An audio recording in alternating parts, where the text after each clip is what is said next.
narva soli pulvere multo, alexicus agera patisci, nulus muris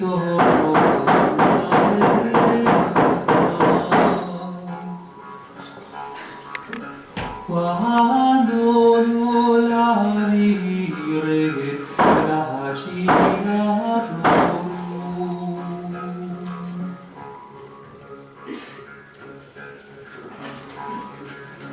Nous sommes en l'an 649, dans le nord de la Gaule. Sigebert est roi d'Austrasie, alors que Clovis II règne en Estrie. À Rome, le pape Théodore sera très bientôt remplacé par Martin. À Coussor, dans la grande demeure du comte Valbert et de son épouse Berthilde, une petite fête familiale se prépare. Leur fille, Malgetrude, est descendue dans la cave crypte. Celle-ci lui servait d'oratoire avant son mariage avec Madeguerre, de noble famille.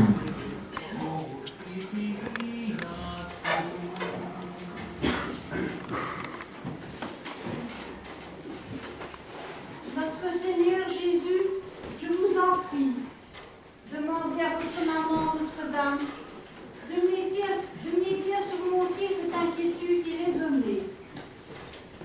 Quand vous l'avez quittée pour les chemins de Galilée et de Judée, elle aussi, elle avait peur pour vous. Toutes les mères ressentent cette appréhension de l'inconnu quand le moment de la séparation arrive. Devient inévitable. Ah, c'est bien sûr ici que tu te caches, Malgetrude, ma fille. Maman, Ta sœur Aldegonde aussi descend souvent dans ce petit oratoire. Et je te l'avoue, je vous comprends. te souviens-tu du matin où je vous ai demandé de m'aider à l'aménager dans cette cave? Oh, tu avais l'âge de Landry, votre grand garçon. À peine 12 ans. Et déjà si femme de caractère. Pendant près de 10 ans, tu y es descendu tous les jours. Puis Madeguerre est arrivée. Oh, il ne m'a jamais empêché de me retirer à l'écart pour prier. Chez nous, il y a toujours eu un petit oratoire. Oh, je n'en doute pas. Oh, c'est bien l'époux qu'il te fallait et le père de... Oh, mais il va être temps de donner des frères et sœurs à Landry. Maman, Vous ne pouvez pas vous contenter d'un unique enfant, même si son père l'était. c'est pour me dire cela que tu es venue jusqu'ici? Oh non, excuse-moi, ma grande fille. Je voulais te parler d'Aldebon, qui vient d'avoir 19 ans. Ah, je le sais, maman. Elle évite toute conversation sur son ami. Et elle trouve toujours un bon prétexte pour s'éclipser dès que nous évoquons un jeune homme pouvant être un bon mari pour elle. Elle est encore jeune, maman. Mais à son âge, toutes les jeunes filles que nous connaissons... Ah, je n'étais pas fiancée, moi. Votre père et moi, nous étions plus jeunes. Laissez-lui encore un peu de temps. Et surtout, laissez-la choisir sa voie et son futur mari, si elle se destine au mariage. Mais n'oublie pas que le mariage réunit deux familles avec leur patrimoine. Cela te concerne aussi pour Landry. Notre fils qui nous quitte pour préparer sa vie d'homme, alors qu'il est encore si jeune. Tu lui as donné tout ce que tu devais comme une maman peut le faire. Il doit maintenant poursuivre sa formation auprès d'autres maîtres qui, eux, l'armeront pour les responsabilités qu'il devra assumer. Madeguerre m'a assuré qu'il aura de bons maîtres à l'abbaye de Haumont, et je le crois. Mais après, nous reviendra-t-il? Et qui sera-t-il devenu? Landry n'est plus un enfant. Il a 12 ans et il sait depuis des deux fils et petit-fils.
familiale me réjouit autant que toi, Mademoiselle et nos épouses. Mais est-il suffisant pour marquer cette étape importante de notre cher Landry Raville? Ah, demain, je le conduis à Aumont pour qu'il reçoive un complément de formation utile. Ah, ce n'est pas une rupture définitive avec sa famille, comte Albert. Bien sûr, mais il quitte votre maison pour la première fois. N'est-ce pas là un pas important vers le monde adulte, cher beau-fils? Ah, j'ai déjà eu bien des occasions de lui montrer qu'il grandissait, qu'il devait commencer à faire des choix, à poser des actes. Il ne faut pas s'entretenir longtemps avec lui pour constater que ma fille-vous lui avait donné l'éducation souhaitable. Mais il y a des étapes de la vie qui doivent être marquées par un geste symbolique inoubliable. Auquel songez-vous? Oh, je ne pense pas à un sacrifice animal, ni à une épreuve physique, comme dans certains groupes qui ont conservé des rites païens. Groupe et rites que j'ai combattus toute ma vie. Ah, c'est notre devoir! Un missionnaire m'a raconté que dans le nord de l'Italie, où il avait vécu, des nobles libéraient des serfs à l'occasion de certaines fêtes.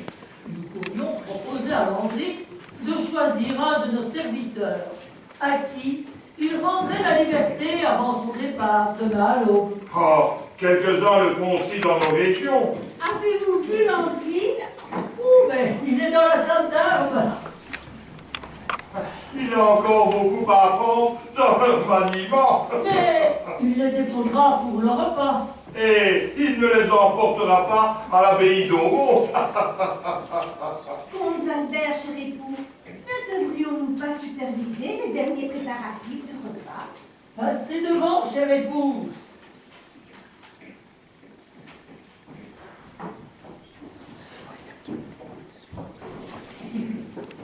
Combien d'hommes rêvent d'une épouse obéissante comme Bertie? Et combien de filles rêveraient d'un époux comme toi, père?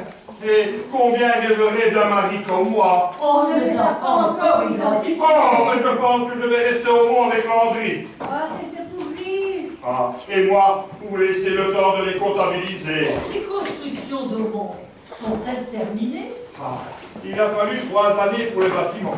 Et autant pour les aménagements intérieurs et extérieurs. Landry sera bien pour étudier et pour prier. Mais il faut aussi qu'il aspire à retrouver sa maison, sa famille. Recommande bien qu'on ne le garde pas trop. Combien de temps va-t-il rester? 3 années, sans doute. Mais nous lui rendrons visite aux grandes fêtes religieuses. Oh, mais je n'y manquerai pas non plus quand je passerai par là.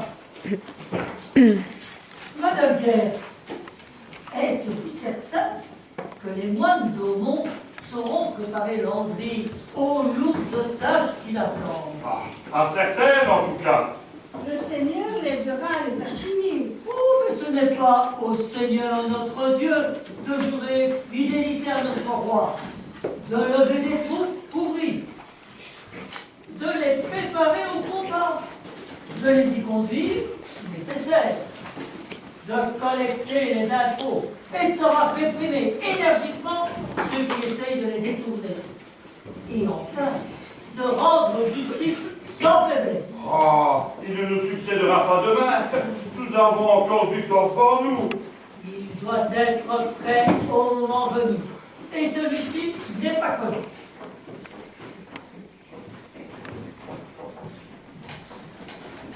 Et s'il choisissait une autre voie? Oh, il ne peut pas, Valdetrud. C'est notre fils aîné. Mais le Seigneur pourrait l'appeler. Oh, je dois pouvoir compter sur Landry et le préparer sans perdre de temps. Tu as entendu ton père. Mon frère, compte. Approche. Je dois voir mon maître sans tarder. Ah, il est occupé pour l'instant, mais je peux lui transmettre une requête. À l'orée du bois de Bercy, tes villageois malmènent une femme. Ah, pourquoi? Et ils l'accusent de sorcellerie, d'après ce que nous avons pu entendre. Mais nous ne nous sommes pas approchés, car les villageois étaient plus nombreux que nous. Nous ne pouvons rien pour elle. Pas de guerre. Le temps de rassembler des hommes, elle aurait été punie par les villageois. Cette pauvresse est peut-être accusée injustement. Dans presque toutes les bourgades, il y a des femmes qui croient encore au pouvoir magique de certains chênes. Des sources froides et de la lune quand elles rôdent au firmament. Des hommes et des femmes pour pratiquer des sacrifices d'animaux afin d'amadouer les puissances occultes. Retourne là-bas avec quelques hommes. Dispersez les villageois et s'il est toujours en état, ramenez-la. Nous l'interrogerons demain. Prévenez le comte Valbert. Allez, va. Je ne comprends pas ta réaction. Oh, mais il ne fallait pas déranger ton père pour une querelle de villageois. Ils vont peut-être la tuer. Ton père fera alors retrouver les coupables et il saura faire justice. Même c'est bien elle qui était une adepte du diable. Avant, tu te serais immédiatement rendu sur les lieux. Avant, oui. Aujourd'hui, je suis fatigué. Mais que se passe-t-il, cher époux? Ces querelles m'épuisent. J'ai parcouru la région dans tous les sens pour combattre le paganisme et détruire les vestiges des cultes anciens. J'ai traversé le pays pour réprimer les révoltes des rebelles. Si mon roi me demande de lever de nouvelles troupes pour une autre expédition sur cette terre de mes anciens soyeurs, je le ferai. Mais je ne me sens pas capable d'écouter les gémissements et les cris des cerfs toujours à se disputer. Et je supporte encore moins les flagorneries des nobliaux. Est-ce pour cela que ces derniers mois, tu t'es retiré plusieurs fois au monastère d'Aumont? J'ai peur.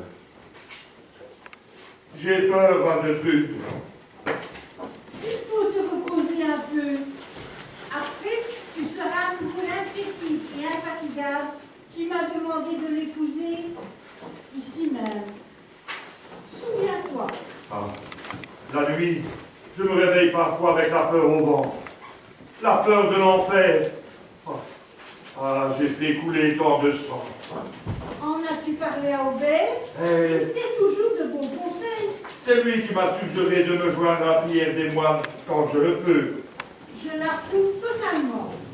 Ne te tourmente pas inutilement. Après 13 années de mariage, je te connais assez pour oser affirmer que le Seigneur ne te reprochera certainement jamais d'avoir exécuté les missions qui te furent confiées.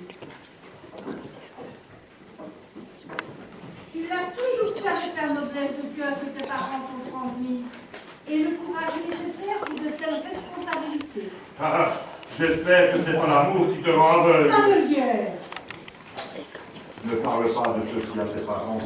Ils ont déjà assez de tracas avec Aldebon qui ignore ou renvoie tous les prétendants qui lui proposent.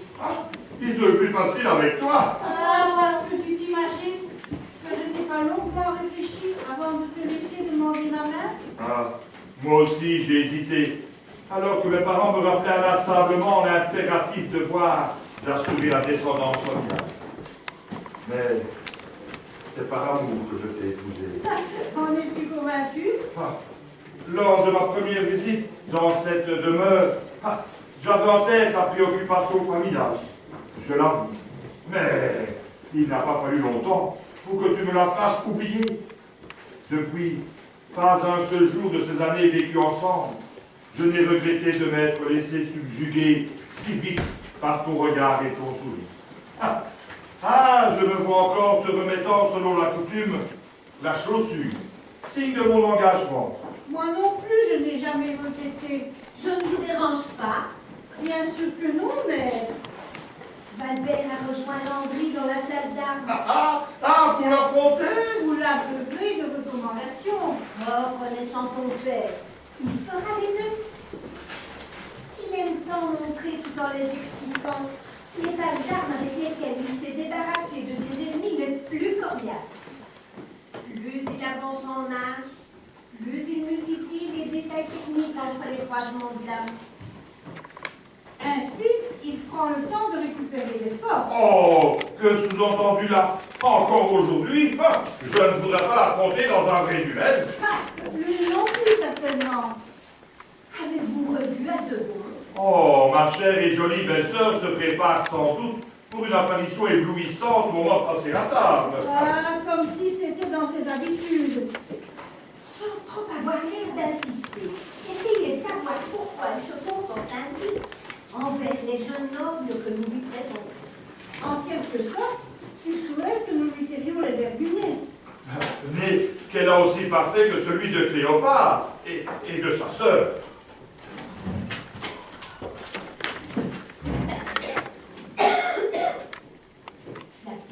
Il y a quelques années, vous auriez ajouté celui de sa mère, cher Bélis. Oh, j'ai un peu vieilli, mais pas le profil de votre visage. Oh, Toujours aussi parfait.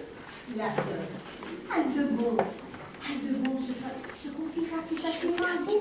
Moi, je retourne à mes occupations d'hôtesse. Je t'accompagne.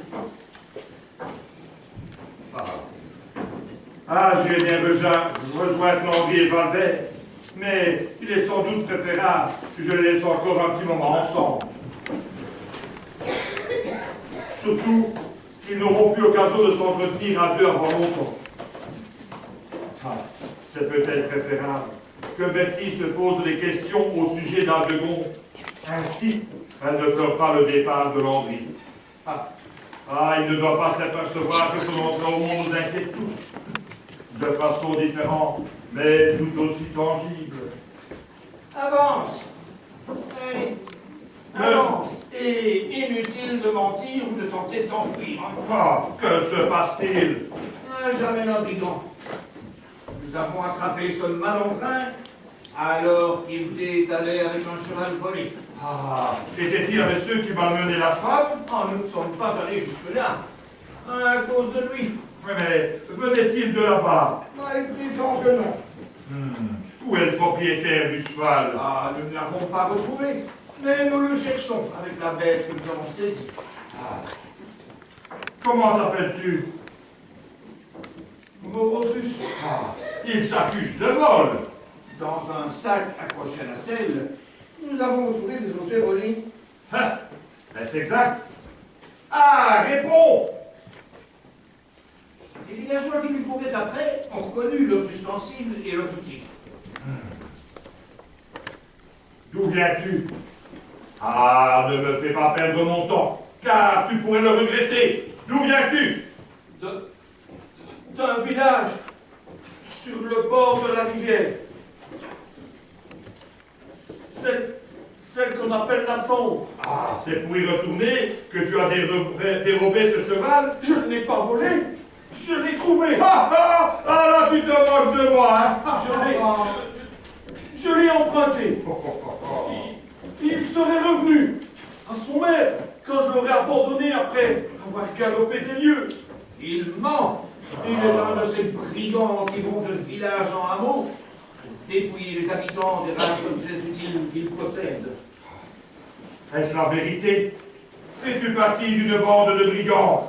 Non, je suis seul et s'il m'arrive de prendre des choses, c'est pour survivre. Je vais consulter le comte Albert et lui suggérer que vous le conduisiez dans les villages, afin qu'il y effectue des corvées pour dédommager les pauvres gens qu'il a lésés. Ils vont me frapper, me tuer. Tu dois réparer ton mal. Attache-le à un arbre en attendant la décision du comte Albert. Il l'a tué! Il l'a tué! Il l'a tué! Nous avons retrouvé le corps! Le propriétaire du cheval? Oui! Il a la tête en sang. Il l'a frappé violemment! Ce n'est pas moi, je vous jure! Tais-toi! Tu parleras quand je t'interrogerai! Ce n'est pas moi! Comment peux-tu affirmer qu'il s'agit bien du propriétaire du cheval? C'est un homme du château.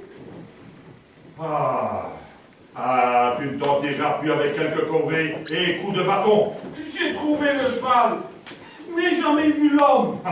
As-tu des témoins qui peuvent le confirmer? Je suis seul. Toi, retourne là-bas et renseigne-toi. Quelqu'un a peut-être vu ce qui s'est passé exactement. Je reviens dès que j'aurai obtenu d'autres renseignements.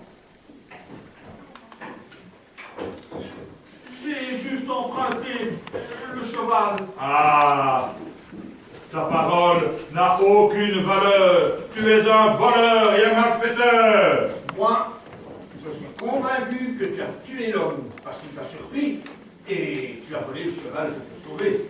Ce n'est pas vrai. Ah, tu ne dois pas avoir d'argent pour verser le moindre vergel à une seule de tes victimes. As-tu frappé l'homme pour faciliter ta fuite, comme il vient de le dire? Non, non, je vous jure. Ah, tu n'échapperas pas au jugement de Dieu. C'est quoi le jugement de Dieu? Ah, si tu ne parviens pas à convaincre le juge de ton innocence, et je ne vois pas comment tu pourrais y arriver, il te soumettra à ce jugement. C'est lui qui choisira l'épreuve. Quelle épreuve? L'audience, le tapis de braise ardente, la noyade, mains et pieds liés. Seul Dieu pourra te sauver si tu es innocent à ses yeux. Mais je n'ai pas tué. Ah, garde ta salive pour convaincre le juge. Madeleine, père m'a dit que... Ah, que se passe-t-il ici? Oh, une affaire réglée, dès que j'aurai informé ton père. Et cet homme ainsi ligoté? Un brigand, et sans doute un voleur, et un criminel. Avant d'aller l'enfermer, attends que je revienne. Viens voir de plus. J'arrive.